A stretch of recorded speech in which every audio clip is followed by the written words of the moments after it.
કોંગ્રેસ પાર્ટીએ આવી કોઈ પણ વાત કરી હોય તે સદંતર સત્યથી વેગળી વાત છે।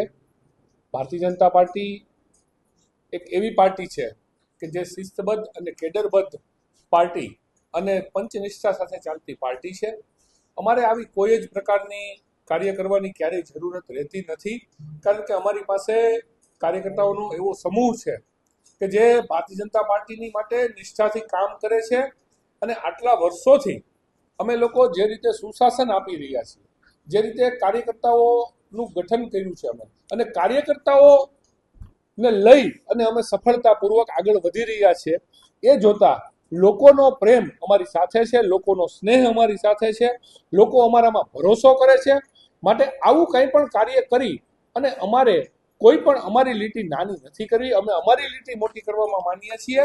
અને એટલા માટે હું સ્પષ્ટપણે કહું છું કે આવા આક્ષેપો તદ્દન ખોટા છે। મેં પહેલા પણ કહ્યું કે એવી કોઈ પણ પ્રકારની અમારે જરૂર જ નથી, એટલે અમે કોઈનો સંપર્ક કરવામાં માનતા નથી। અમે તો અમારું કામ કરીએ છીએ અને અમારું કામ અમે ચૂંટણીના ઉમેદવારો જાહેર થયા એ પહેલા ચાલુ કરી દીધું છે। અમારો એક વખતનો લોક સંપર્ક અમે પૂરો કરી દીધો છે, અને અમારા લોકો, અમારા કાર્યકર્તાઓ, અમારા ઉમેદવારો 72 ઉમેદવારો આજે 18 વોર્ડમાં લોકોની વચ્ચે છે અત્યારે।